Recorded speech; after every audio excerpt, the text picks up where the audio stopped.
அதான் அறிவுரைகளை மக்கள் முன்னாடி சொல்லாதீங்க.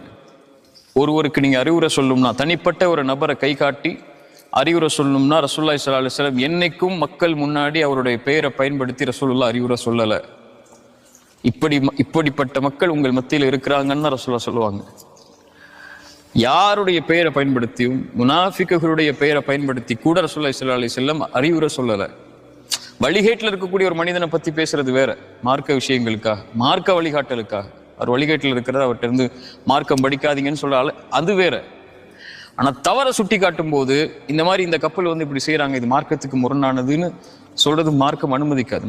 மக்கள் மத்தியில பொது தளத்துல அந்த அறிவுரையை அவங்க இடத்துல நீங்க தனிப்பட்ட முறையில தான் சொல்லணும். நான் சொல்லி பார்த்துட்டேன் கேட்கல, அவங்க திமிரா பேசுறாங்கன்னா அது உங்க வேலை இல்லை.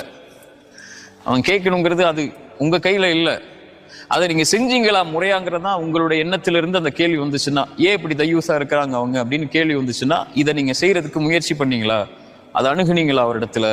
அவரிடத்துல திருத்துறதுக்கு ஒரு வழியை பார்த்தீங்களா? அதை கண்ணியமான முறையில் கையாண்டீங்களா?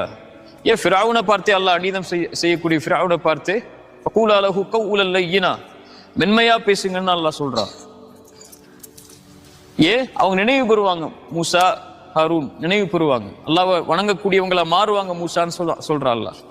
சரியா? கத்தாத்தா சொல்லக்கூடிய வார்த்தையை மறுபடியும் சொல்ற, அல்லாஹ் ரப்புல் ஆலமீன் அன ரப்புக்குமுல் அலான்னு சொல்லக்கூடிய, நான் தான் உயர்ந்த இறைவன் சொல்லக்கூடிய ஒருவனிடத்திலேயே மென்மையா பேசுங்கன்னு அல்லாஹ் சொல்லும் போது, சுப்ஹான ரப்பியல் அலான்னு சுஜூதுல விழக்கூடிய முஃமினிடத்துல ஏன் மென்மையா பேச மாட்டேங்கிறீங்க? அதான கேள்வி. எங்க அஹ்லாக்கு தான் நம்ம இடத்துல தேவை. முக்கியமா என் தோழர்களா உங்கள்கிட்ட சொல்ற, அஹ்லாக்க கடைபிடிங்க. உலகமே உங்களுக்கு எதிராக இருந்தாலும் நீங்க அஹ்லாக்ல மாறிடக்கூடாது. உங்களை விமர்சிச்சாலும் சரி, உங்களை எதிர்த்தாலும் சரி, உங்களை குதர்க்கம் பேசினாலும் சரி, நீங்க நல்லது செய்யும் போது உங்களை குத்துனாலும் சரி, உங்க முதுகுக்கு உங்க கூடவே இருந்து ஒருத்தர் உங்களுக்கு துரோகம் செஞ்சாலும் சரி, அல்லது நண்பனா இருக்கக்கூடிய துரோகியா மாறினாலும் சரி, துரோகி நண்பனா மாறினாலும் சரி, இந்த உலகமே உங்களை எதிர்த்து நின்றாலும் சரி, நீங்க அஹ்லாக்ல மாறிடக்கூடாது.